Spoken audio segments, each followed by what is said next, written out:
Hello everyone, स्वागत है आप सभी का आज के एक नए सेशन में। आज का सेशन है मॉक टेस्ट पार्ट नंबर 22, ठीक है। इसमें हम आरआरबी एनटीपीसी सीबीटी 2 18/1/2017 के थर्ड शिफ्ट में पूछे गए जीके और जीएस के क्वेश्चन को डिस्कस करने वाले हैं, ठीक है। इस सेशन के लास्ट में आप अपने स्कोर को जरूर कमेंट बॉक्स में शेयर करें कि आपने इस क्वेश्चन में से कितने क्वेश्चन सही किए, ठीक है। इसके साथ ही इस सेशन का पीडीएफ आप हमारे Telegram channel study with Ankit Singh से डाउनलोड कर सकते हैं, जिसका लिंक डिस्क्रिप्शन बॉक्स में पिन किया हुआ है। तो चलिए स्टार्ट करते हैं आज का अपना प्रैक्टिस सेट। हमारा फर्स्ट क्वेश्चन है, इनमें से कौन सा एक ऑपरेटिंग सिस्टम नहीं है? Which of this is not an operating system? आपका पहला ऑप्शन है एंड्रॉयड, दूसरा है स्काला, तीसरा है यूनिक्स और चौथा है विंडोज। तो ये है आपका स्काला, ठीक है। स्काला एक ऑपरेटिंग सिस्टम नहीं बल्कि एक प्रोग्रामिंग भाषा है। इसका उपयोग सॉफ्टवेयर एप्लीकेशन बनाने के लिए किया जाता है।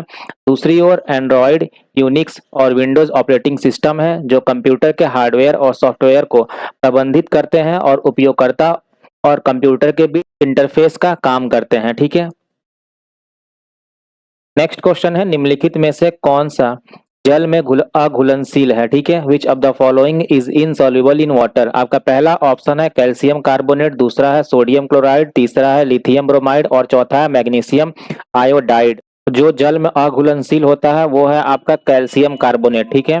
कैल्शियम कार्बोनेट पानी में अघुलनशील होता है, जबकि अन्य सभी दिए गए विकल्प सोडियम क्लोराइड, लिथियम ब्रोमाइड और मैग्नीशियम आयोडाइड ये सभी क्या है, पानी में घुलनशील है। कैल्शियम कार्बोनेट के आयनिक बंधन इतने मजबूत होते हैं कि पानी के अणु उन्हें आसानी से नहीं तोड़ पाते हैं। इसी कारण यह चूना पत्थर और खड़िया जैसे चीजों में पाया जाता है जो पानी में नहीं घुलती हैं, ठीक है।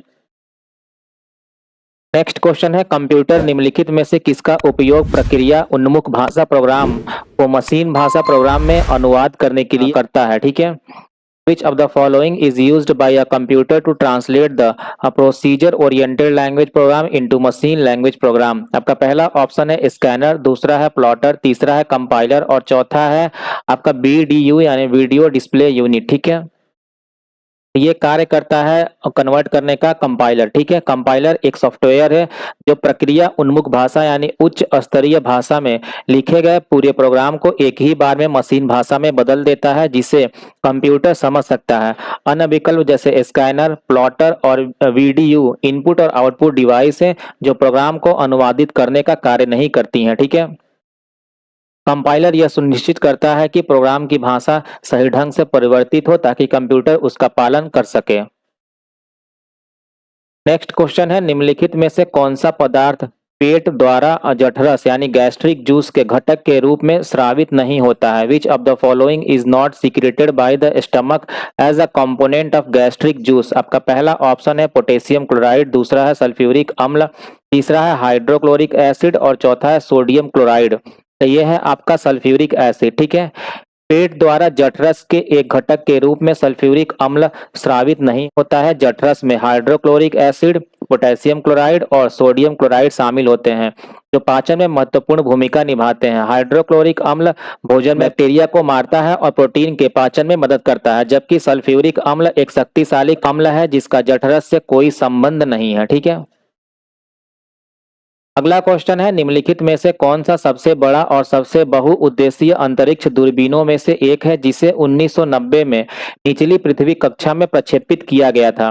Which of the following is one of the biggest and the most versatile space telescope that was launched in low earth orbit in 1990? आपका पहला ऑप्शन है चंद्रा, दूसरा है हबल, तीसरा है जेम्स वेब और चौथा है स्पिट्जर। तो ये है आपका हबल, ठीक है। इसे 1990 में निचली पृथ्वी की कक्षा में प्रक्षेपित किया गया था और यह सबसे बड़े और सबसे बहुमुखी अंतरिक्ष दूरबीनों में से एक है। यह नासा और यूरोपीय अंतरिक्ष एजेंसी का एक संयुक्त प्रयास है। इसे ब्रह्मांड की हमारी समझ को महत्वपूर्ण रूप से आगे बढ़ाया और खगोल विज्ञान में महत्वपूर्ण योगदान दिया है, ठीक है। इसकी तस्वीरें वायुमंडल के विरूपण के कारण होने वाली बाधाओं के बिना बहु उच्च रिजोल्यूशन वाली होती हैं, ठीक है। नेक्स्ट क्वेश्चन है, भारत निम्नलिखित में से किस देश के साथ अपनी सीमाएं साझा नहीं करता है? India does not share its boundaries with which of the following countries? आपका पहला ऑप्शन है चीन, दूसरा है म्यांमार, तीसरा है ताजिकिस्तान और चौथा है भूटान। तो जो आपका सही जवाब है वो है ताजिकिस्तान, ठीक है। भारत अपनी सीमाएं चीन, म्यांमार, भूटान के साथ साझा करता है, लेकिन ताजिकिस्तान के साथ नहीं साझा करता है, ठीक है। ताजिकिस्तान एक मध्य एशियाई देश है जो अफगानिस्तान के वाखान कॉरिडोर द्वारा भारत से अलग होता है, ठीक है। भारत की सीमा कुल 7 देशों से लगती है, जिनमें ताजिकिस्तान शामिल नहीं है। तो आपके ऑप्शन में दिए गए चीन, म्यांमार और भूटान के अलावा कौन कौन से देश हैं? नेपाल, पाकिस्तान, बांग्लादेश और अफगानिस्तान, ठीक है। नेक्स्ट क्वेश्चन है, निम्नलिखित में से कौन केवल उत्तल लेंस का उपयोग करता है? Which of the following uses only convex lens? आपका पहला ऑप्शन है कार हेडलाइट, दूसरा है टॉर्च, तीसरा है सूक्ष्मदर्शी और चौथा है झिर्री यानी पीप होल, ठीक है। तो ये है आपका सूक्ष्मदर्शी यानी माइक्रोस्कोप। सूक्ष्मदर्शी में वस्तु को बड़ा करके देखने के लिए केवल उत्तल लेंस का उपयोग होता है, जबकि एक साधारण सूक्ष्मदर्शी में एकल उत्तल लेंस होता है। वहीं एक संयुक्त सूक्ष्मदर्शी में वस्तुनिष्ठ लेंस और नेत्रिका दोनों ही उत्तल लेंस होते हैं, ठीक है। इसके विपरीत जो कार है, कार की हेडलाइट है और टॉर्च में परावर्तक का उपयोग होता है और पीपहोल में बड़ा क्षेत्र देखने के लिए अवतल लेंस का प्रयोग होता है, ठीक है। नेक्स्ट क्वेश्चन है, तमिलनाडु के महाबलीपुरम में स्मारकों का समूह किसके द्वारा बनाया गया था? The group of monuments at the Mahabalipuram in Tamil Nadu was build by the dash. पहला आपका ऑप्शन है चोल, दूसरा है पांड्य, तीसरा है चालुक्य और चौथा है पल्लव। ये आपका बनवाया गया था पल्लव के द्वारा, ठीक है। तमिलनाडु के महाबलीपुरम में स्मारकों का समूह, इसे मामल्लपुरम भी कहते हैं, 7वीं और 8वीं शताब्दी के दौरान पल्लव राजवंश द्वारा बनाया गया था।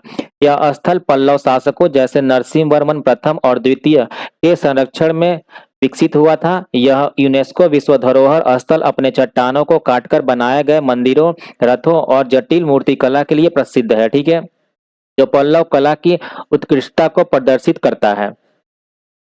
नेक्स्ट क्वेश्चन है, यजुर्वेद में यजुर शब्द का क्या अर्थ है? What does the term Yajur in Yajurveda means? आपका पहला ऑप्शन है जीवन यानी लाइफ, दूसरा है प्रकृति यानी नेचर, तीसरा है यज्ञ या फिर बलिदान इसे यानी कि सेक्रीफाइस और चौथा है सत्य यानी ट्रुथ। तो ये है आपका बलिदान यानी कि सेक्रीफाइस, ठीक है।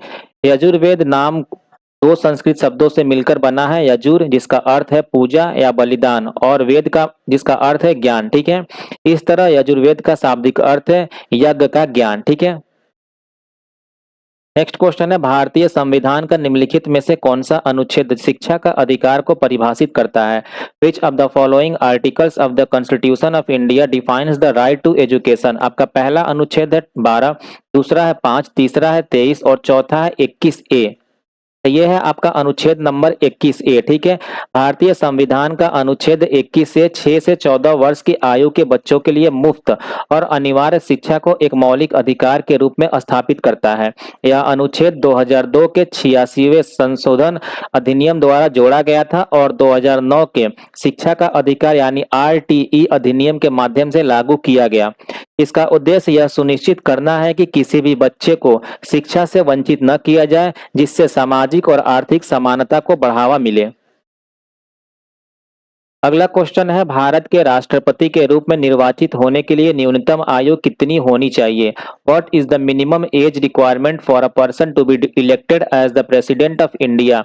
आपका पहला ऑप्शन है कोई आयु आवश्यकता नहीं है, दूसरा है 25 वर्ष पूर्ण, तीसरा है 30 वर्ष पूर्ण और चौथा है 35 वर्ष पूर्ण। तो ये आपको रिक्वायरमेंट होती है 35 वर्ष पूर्ण की, ठीक है। भारतीय संविधान के अनुसार राष्ट्रपति पद के लिए उम्मीदवार की न्यूनतम आयु 35 वर्ष होनी चाहिए। इसके अतिरिक्त उसे भारत का नागरिक होना चाहिए और लोकसभा का सदस्य चुने जाने की योग्यता रखनी चाहिए। ये योग्यताएं संविधान के अनुच्छेद 58 में निर्धारित की गई हैं। 35 वर्ष की आयु पूरी करने पर ही कोई व्यक्ति राष्ट्रपति पद का चुनाव लड़ने के लिए पात्र होता है, ठीक है। अगला क्वेश्चन है, जल शोधन में निम्नलिखित में से किसका उपयोग किया जाता है? Which of the following is used in the water purification? ठीक है, आपका पहला ऑप्शन है तुगोर दाब, दूसरा है परासरण यानी ऑस्मोसिस, तीसरा है प्रतिलोम परासरण यानी रिवर्स ऑस्मोसिस और चौथा है कोशिका अपघटन यानी साइटोलाइसिस। ठीक है, तो यह है आपका प्रतिलोम परासरण यानी रिवर्स ऑस्मोसिस। जल शोधन में प्रतिलोम परासरण यानी रिवर्स ऑस्मोसिस का उपयोग किया जाता है। इस प्रक्रिया में पानी पर दबाव डालकर उसे एक अर्ध पारगम्य झिल्ली से गुजारा जाता है। यह झिल्ली दूषित पदार्थों, लवणों और अशुद्धियों को रोक लेती है, जबकि पानी के अणुओं को पार जाने देती है। ठीक है, इस तरह शुद्ध और पीने योग्य पानी प्राप्त होता है। यह तकनीक पानी को शुद्ध करने का एक प्रभावी और आधुनिक तरीका है। अगला क्वेश्चन है, लाइफ लाइन एक्सप्रेस विश्व की पहली ट्रेन पर अस्पताल अपनी पहली यात्रा पर कब गई थी? ठीक है, Lifeline Express the world's first hospital on train went on its maiden journey on dash. पहला आपका ऑप्शन है 16 जुलाई वर्ष 2000, दूसरा है 16 जुलाई वर्ष 1993, दूसरा है 16 जुलाई वर्ष 1991 और चौथा है 16 जुलाई वर्ष 1992। तो ये गया था आपका 16 जुलाई वर्ष 1991 को। ठीक है, लाइफ लाइन एक्सप्रेस, जिसे दुनिया की पहली ट्रेन पर अस्पताल कहा जाता है, इसने अपनी पहली यात्रा 16 जुलाई वर्ष 1991 को शुरू की थी। इम्पैक्ट इंडिया फाउंडेशन, भारतीय रेलवे और स्वास्थ्य मंत्रालय के सहयोग से शुरू की गई इस ट्रेन का उद्देश्य भारत के ग्रामीण और दूर दराज के क्षेत्रों में मुफ्त चिकित्सा सुविधाएं प्रदान करना था। यह आज भी वंचित आबादी तक विशेष चिकित्सा सेवाएं पहुंचाने का काम करती है। अगला क्वेश्चन है, निम्नलिखित में से कौन सा सिंगापुर में पर्यावरण के प्रति जागरूकता और कार्यवाही के लिए चलाया जाने वाला एक वार्षिक राष्ट्रीय अभियान है? Which of the following is an annual nation wide campaign in Singapore encouraging awareness and action for the environment? आपका पहला ऑप्शन है इको एक्शन डे, दूसरा है माई प्लैनेट डे, तीसरा है अर्थ डे और चौथा है साइकिलिंग डे। तो ये है आपका इको एक्शन डे। ठीक है, इको एक्शन डे सिंगापुर में पर्यावरण के प्रति जागरूकता बढ़ाने और कार्यवाही को प्रोत्साहित करने के लिए चलाया जाने वाला एक वार्षिक राष्ट्रव्यापी अभियान है। डाइकिन सिंगापुर द्वारा आयोजित यह अभियान व्यक्तियों और व्यवसायों को पर्यावरण संरक्षण के लिए कदम उठाने और अस्थायी जीवन शैली अपनाने के लिए भी प्रेरित करता है। ठीक है, यह विश्व पर्यावरण दिवस के साथ मिलकर जागरूकता फैलाने का भी काम करता है। नेक्स्ट क्वेश्चन है, जलियांवाला बाग हत्याकांड किस वर्ष हुआ था? Jallianwala Bagh massacre took place in the year dash. आपका पहला ऑप्शन है वर्ष 1936, दूसरा है 1919, तीसरा है 1921 और चौथा है 1947। ये हुआ था आपका वर्ष 1919 में। जलियांवाला बाग हत्याकांड 13 अप्रैल 1919 को अमृतसर में हुआ था। इस दिन जनरल डायल ने ब्रिटिश सैनिकों को रॉयलेट एक्ट के विरुद्ध में इकट्ठी हुई एक निहत्थे भीड़ पर गोली चलाने का आदेश दिया। ठीक है, अगला क्वेश्चन है, मुझे खून दो मैं तुम्हें आजादी दूंगा किसने कहा था? Who said give me blood and I will give you freedom? आपका पहला ऑप्शन है जवाहरलाल नेहरू, दूसरा है महात्मा गांधी, तीसरा है चंद्रशेखर आजाद और चौथा है सुभाष चंद्र बोस। तो ये है आपके सुभाष चंद्र बोस। ठीक है, यह प्रेरक नारा 1944 में बर्मा, जो कि अब म्यांमार के नाम से जाना जाता है, यहाँ पर सुभाष चंद्र बोस द्वारा आजाद हिंद फौज के सैनिकों को दिया गया था। ठीक है, इस नारे का उद्देश्य सैनिकों और आम लोगों को भारत की स्वतंत्रता के लिए सर्वोच्च बलिदान देने हेतु प्रेरित करना था। बोस का मानना था कि सिर्फ बलिदान से ही आजादी मिल सकती है, जो कि निष्क्रिय प्रतिरोध की बजाय सशस्त्र संघर्ष के उनके विचार को दर्शाता है। अगला क्वेश्चन है, डेटा प्रोसेसिंग में एसएपी का पूर्ण रूप क्या है? ठीक है, in data processing what does the abbreviation SAP stand for? आपका पहला ऑप्शन है सिस्टम एप्लीकेशन प्रोडक्ट, दूसरा है सेल्स एलोकेशंस परचेज, तीसरा है सिस्टम ऑथराइजेशन प्रोग्राम्स और चौथा है सिस्टम एल्गोरिथम्स प्रोसेसेस। तो एसएपी का मतलब होता है सिस्टम एप्लीकेशंस और प्रोडक्ट्स। ठीक है, डेटा प्रोसेसिंग में एसएपी का पूरा नाम सिस्टम एप्लीकेशन प्रोडक्ट है। यह एक इंटरप्राइजेज रिसोर्स प्लानिंग यानी ईआरपी सॉफ्टवेयर है, जैसे कंपनियां अपनी व्यावसायिक प्रक्रियाओं जैसे वित्त, मानव संसाधन, बिक्री और संचालन को कुशलतापूर्वक प्रबंधित करने के लिए उपयोग करती हैं। ठीक है, एसएपी एक एकीकृत सॉफ्टवेयर प्रणाली है जो पूरे संगठन में डेटा और जानकारी को व्यवस्थित करने में मदद करती है। अगला क्वेश्चन है, लुप्तप्राय एशियाई शेर भारत के किस राज्य में पाए जाते हैं? The endangered Asiatic lions are found in which Indian state? आपका पहला ऑप्शन है जम्मू और कश्मीर, दूसरा है वेस्ट बंगाल, तीसरा है कर्नाटक और चौथा है गुजरात। ये पाए जाते हैं आपके गुजरात राज्य में। ठीक है, गुजरात के गिर राष्ट्रीय उद्यान में लुप्तप्राय एशियाई शेर पाए जाते हैं। यह दुनिया का एकमात्र ऐसा स्थान है जहां अफ्रीका के बाहर शेर अपने प्राकृतिक आवास में मौजूद हैं। संरक्षण प्रयासों के कारण गुजरात में एशियाई शेरों की आबादी लगातार बढ़ रही है।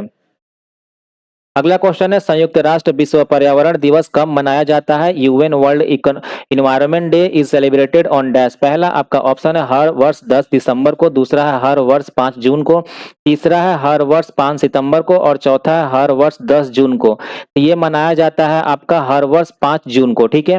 विश्व पर्यावरण दिवस प्रतिवर्ष 5 जून को मनाया जाता है। इसकी शुरुआत वर्ष 1972 में संयुक्त राष्ट्र महासभा द्वारा मानव पर्यावरण पर स्टॉकहोम सम्मेलन के दौरान की गई थी, ठीक है, और पहली बार 1973 में मनाया गया था। इसका मुख्य उद्देश्य दुनिया भर के लोगों को पर्यावरण के प्रति जागरूक करना और संरक्षण की दिशा में कार्यवाही के लिए प्रेरित करना है, ठीक है। यह एक वैश्विक मंच के रूप में कार्य करता है जो पर्यावरणीय मुद्दों पर ध्यान केंद्रित करता है। नेक्स्ट क्वेश्चन है मानव रक्त का पीएच मान लगभग कितना होता है? What is the approximate value of pH of human blood? आपका पहला ऑप्शन है 7.4, दूसरा है 8.1, तीसरा है 6.7 और फोर्थ है 7.9। तो ये होता है ब्लड का पीएच 7.4, ठीक है। मानव रक्त का पीएच मान लगभग 7.4 होता है जो इसे हल्का क्षारीय यानी बेसिक नेचर का बनाता है, ठीक है। हमारे शरीर के लिए 7.35 से 7.45 के बीच के इस पीएच स्तर को बनाए रखना अत्यंत महत्वपूर्ण है, ठीक है। इस संतुलन को एक विशेष बफर प्रणाली द्वारा नियंत्रित किया जाता है क्योंकि इसमें थोड़ा भी बदलाव एंजाइमों के कारण और शरीर की जैविक प्रक्रियाओं को गंभीर रूप से बाधित कर सकता है। नेक्स्ट क्वेश्चन है यूएनएफसीसीसी का पूर्ण रूप क्या है, ठीक है। इसका पहला आपका ऑप्शन है United nation framework control on climate, दूसरा है United Nations framework convention on climate change, तीसरा है United Nations framework communication on climate change और चौथा है United nation framework climate communications council, ठीक है। तो इसका जो पूर्ण रूप है ये है आपका United nation framework convention on climate change, ठीक है। यूएनएफसीसीसी का अर्थ संयुक्त राष्ट्र जलवायु परिवर्तन फ्रेमवर्क कन्वेंशन है। यह 1992 में स्थापित एक अंतर्राष्ट्रीय संधि है जिसका उद्देश्य ग्रीन हाउस गैसों के उत्सर्जन को कम करके जलवायु परिवर्तन से निपटना है। इसका अंतिम लक्ष्य वायुमंडल में ग्रीन हाउस गैसों की सांद्रता को एक सुरक्षित स्तर पर स्थिर करना है। इसके तहत ही पेरिस समझौता जैसे महत्वपूर्ण समझौता हुए थे, ठीक है। नेक्स्ट क्वेश्चन है इंटीग्रेटेड सर्किट कंप्यूटर की किस पीढ़ी से संबंधित है? Integrated circuits belong to which of the following generation of computers? आपका पहला ऑप्शन है थर्ड यानी तीसरी पीढ़ी, दूसरा है पांचवी यानी फिफ्थ जनरेशन, तीसरा है चौथी यानी फोर्थ जनरेशन और फोर्थ है दूसरी यानी सेकंड जनरेशन। तो ये संबंधित है आपका थर्ड जनरेशन से, ठीक है। तीसरी पीढ़ी वर्ष 1964 से वर्ष 1971 के बीच थी। इस पीढ़ी के कंप्यूटरों में इंटीग्रेटेड सर्किट का उपयोग किया गया था, ठीक है। बात करें इंटीग्रेटेड सर्किट के बारे में तो ये ट्रांजिस्टर्स, रेजिस्टर्स और कैपेसिटर जैसे इलेक्ट्रॉनिक घटकों को एक छोटे सिलिकॉन चिप पर एक साथ एकीकृत करते थे, ठीक है, जिससे कंप्यूटर का आकार छोटा, गति तेज और लागत कम हो गई। बात करें कुछ अन्य पीढ़ियों के बारे में तो पहली आपकी पीढ़ी थी 1940 से लेकर 1956 के बीच जिसमें वैक्यूम ट्यूब का इस्तेमाल किया जाता था।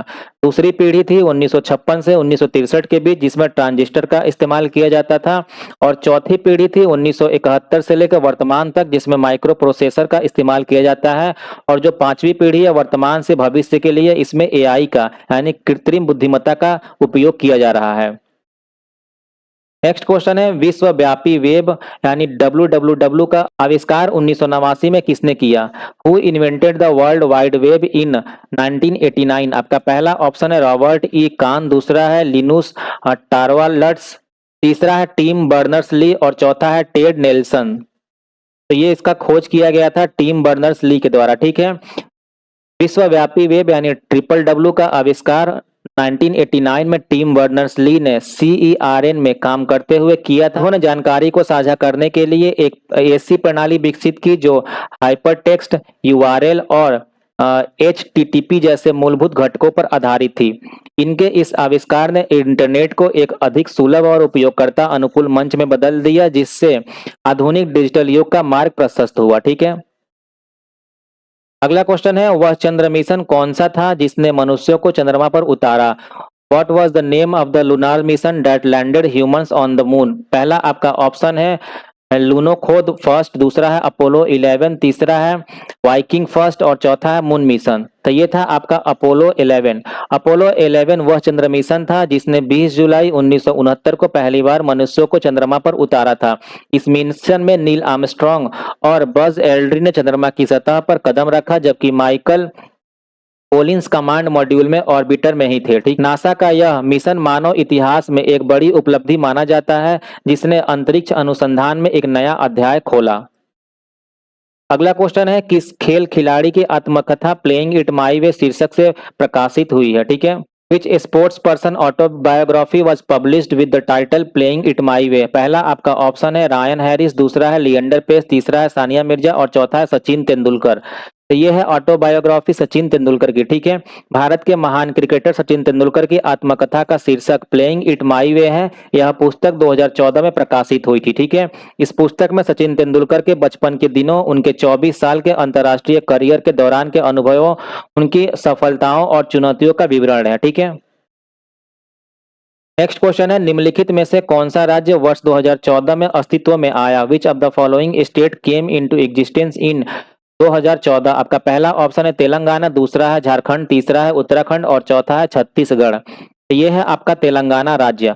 वर्ष 2014 में तेलंगाना राज्य अस्तित्व में आया। 2 जून 2014 को इसे आंध्र प्रदेश से अलग करके भारत के 29वें राज्य के रूप में स्थापित किया गया था। इस नए राज्य का गठन क्षेत्र की विशिष्ट सांस्कृतिक पहचान और विकास संबंधी मांगों को पूरा करने के लिए किया गया था। ठीक है, यह भारत के सबसे नए राज्यों में से एक है। नेक्स्ट क्वेश्चन है, उपन्यास आनंद मठ के लेखक कौन है? Who is the author of the novel Anand Math? आपका पहला ऑप्शन है दीनबंधु मित्र, दूसरा है सुब्रमण्यता भारतीय, तीसरा है भारतेंदु हरिश्चंद्र और चौथा है बंकिम चंद्र चट्टोपाध्याय। तो ये इसके लेखक हैं आपके बंकिम चंद्र चट्टोपाध्याय। ठीक है, आनंद मठ बंकिम चंद्र चट्टोपाध्याय का 1882 का बंगाली उपन्यास है, जो 1770 के सन्यासी विद्रोह पर आधारित है। यह भारतीय राष्ट्रवाद के उत्साह और आध्यात्मिक तपस्या को जोड़ता है। उपन्यास में भारत का राष्ट्रगीत वंदे मातरम शामिल है। ठीक है, जिसने स्वतंत्रता आंदोलन में महत्वपूर्ण भूमिका निभाई। यह राष्ट्रवाद और स्व बलिदान के विचारों को प्रेरित करता है, जिससे यह भारतीय साहित्य और इतिहास में एक महत्वपूर्ण कृति बन गया। नेक्स्ट है, निम्नलिखित में से कौन भारत की यूनेस्को विश्व धरोहर स्थलों की सूची में शामिल नहीं है? Which among the following is not in the list of UNESCO world heritage site in India? आपका पहला ऑप्शन है रानी की वाव, जो कि गुजरात में स्थित है, दूसरा है छत्रपति शिवाजी टर्मिनस महाराष्ट्र का, तीसरा है भीमबेटका गुफाएं मध्य प्रदेश का और चौथा है बड़ा इमामबाड़ा उत्तर प्रदेश का। ठीक है, तो जो शामिल नहीं है यूनेस्को वर्ल्ड हेरिटेज साइट में वो है बड़ा इमामबाड़ा उत्तर प्रदेश का। ठीक है, अगला क्वेश्चन है, एक 60 वाट का बल्ब 240 वोल्ट स्रोत से जोड़ा जाता है। बल्ब द्वारा खींची जाने वाली धारा कितनी होगी? ठीक है, an electric bulb of 60 watt is connected to a source of 240 volt, the current drawn by the bulb will be. ठीक है, तो इसमें जो करंट पावर इक्वल टू क्या होता है आपका वोल्ट इंटू आई। ठीक है, जिसमें कि आपका पावर दिया हुआ है 60 वाट और आपका वोल्ट दिया हुआ है 240 वोल्ट। ठीक है, तो यहाँ से करंट आप कैसे फाइंड आउट कर सकते हैं? 60/240 से। तो ये आपका आ जाएगा 1/4 यानी कि 0.25 एम्पियर। तो आपका सही जवाब हो जाएगा ऑप्शन नंबर थर्ड 0.25 एम्पियर। ठीक है, नेक्स्ट क्वेश्चन है, मानव शरीर की सबसे ऊपर की परत यानी जो त्वचा को क्या कहा जाता है? The top most skin layer that is exposed in a human body is called? आपका पहला ऑप्शन है स्क्लेरा, दूसरा है एंडोडर्मिस, तीसरा है एपिडर्मिस और चौथा है हाइपोडर्मिस।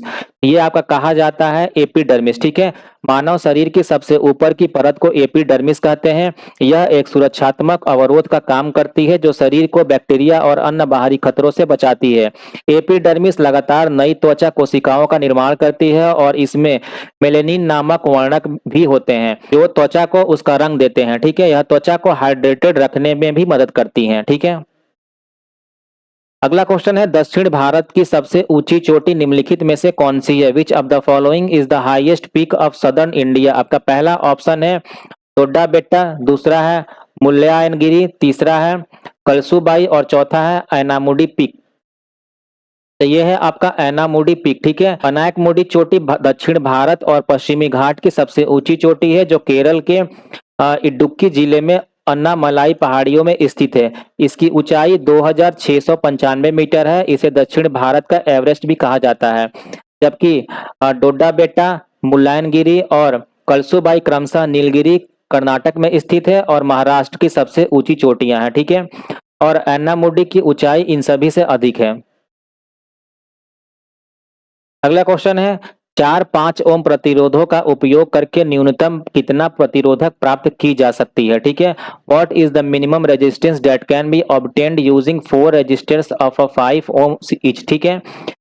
मिनिमम आपको रेजिस्टेंस प्राप्त करने के लिए रजिस्टर को कैसे लगाना होगा, आपको पैरेलल में, यानी कि 1/R1 plus 1/R2 plus 1/R3 plus 1/R4 plus 1/R5, ठीक है, एंड सो ऑन, ठीक है। तो यहाँ से जब इसको कैलकुलेट करेंगे हमारे पास कितना है, 4 रजिस्टर है। तो 1/5 प्लस 1/5 प्लस 1/5 प्लस 1/5, यहाँ से कैलकुलेट करेंगे तो कितना आएगा 4/5, ठीक है। 1/R इक्वलेंट आपका मिनिमम, R इक्वलेंट मिनिमम आपका हो जाएगा 5/4 यानी कि आपका 1.25, ठीक है, ओम। आपका सही जवाब हो जाएगा ऑप्शन नंबर 4, 1.25 ओम, ठीक है। अगला क्वेश्चन है भारत का राष्ट्रीय प्रतीक किस सम्राट द्वारा निर्मित सिंह स्तंभ का रूपांतरण है, ठीक है। The national emblem of India is an adaptation of the lion capital build by which emperor. तो ये बनवाया गया था किसके द्वारा, अशोक के द्वारा, ठीक है। भारत का राष्ट्रीय प्रतीक सारनाथ में स्थित मौर्य सम्राट अशोक द्वारा निर्मित सिंह स्तंभ का रूपांतरण है। इस प्रतीक में 4 सिंह पीठ से पीठ सटाकर खड़े हैं जो शक्ति और साहस का प्रतिनिधित्व करते हैं। इसे 26 जनवरी 1950 को संविधान द्वारा अपनाया गया था। इसके नीचे देवनागरी लिपि में सत्यमेव जयते लिखा हुआ है जिसका अर्थ है सत्य ही जीत होती है, ठीक है। अगला क्वेश्चन है किस शरीर विज्ञानी को 2010 में इन विट्रो फर्टिलाइजेशन तकनीक के आविष्कार के लिए नोबेल पुरस्कार मिला। Name the physiologist who won the Nobel prize in 2010 for invention of in vitro fertilization technology. आपका पहला ऑप्शन है जेम्स वाटसन, दूसरा है रॉबर्ट एडवर्ड्स, तीसरा है लुइस ब्राउन और चौथा है जोशुआ लेडरबर्ग। तो ये है आपके इसके खोजकर्ता रॉबर्ट एडवर्ड्स, ठीक है। वर्ष 2010 में ब्रिटिश शरीर विज्ञानी रॉबर्ट एडवर्ड्स को इन विट्रो फर्टिलाइजेशन यानी कि IVF तकनीक विकसित करने के लिए नोबेल पुरस्कार से सम्मानित किया गया था। इस तकनीक ने बांझपन से जूझ रहे लाखों दंपतियों को संतान प्राप्त करने में मदद की। उनके काम के परिणाम स्वरूप 1978 में दुनिया के पहले test tube baby Louise Brown का जन्म हुआ, जो चिकित्सा विज्ञान के क्षेत्र में एक महत्वपूर्ण उपलब्धि थी, ठीक है। आखिरी क्वेश्चन है भारतीय संविधान के अनुसार लोकसभा में संघ राज्य क्षेत्र यानी यूनियन टेरिटरीज से अधिकतम कितने सदस्य हो सकते हैं। What is the maximum number of members from the union territories in the Lok Sabha as envisaged in the constitution of India. आपका पहला ऑप्शन है 20, दूसरा है 19, तीसरा है 22 और चौथा है 21। तो ये टोटल होते हैं 20, ठीक है। भारतीय संविधान के अनुसार लोकसभा में संघ राज्य क्षेत्र से अधिकतम 20 सदस्य हो सकते हैं। यह प्रावधान अनुच्छेद 81 के तहत निर्धारित है जिसके अनुसार लोकसभा की कुल अधिकतम संख्या 550 है। इसमें से 530 सदस्य राज्यों का प्रतिनिधित्व करते हैं और 20 सदस्य संघ राज्य क्षेत्रों का प्रतिनिधित्व करते हैं, ठीक। ये सदस्य सीधे चुनाव के माध्यम से चुने जाते हैं, ठीक है। तो ये था आज का हमारा सेशन का 35 क्वेश्चन और आपने इस 35 क्वेश्चंस में से कितने नंबर प्राप्त किए कमेंट करके जरूर बताएं। इसके साथ ही अगर आज का वीडियो आप सभी को पसंद आया हो तो इस वीडियो को लाइक करें और अपने दोस्तों के साथ भी शेयर करें। साथ ही इस चैनल को सब्सक्राइब कर लें ताकि जितने भी अपकमिंग और न्यू कंटेंट्स इस चैनल पर आए वो सभी कंटेंट्स आपको आसानी से प्राप्त हो सके, ठीक है। तो चलिए मिलते हैं एक नए वीडियो में कुछ नए टॉपिक के साथ, तब तक के लिए टेक केयर, बाय बाय।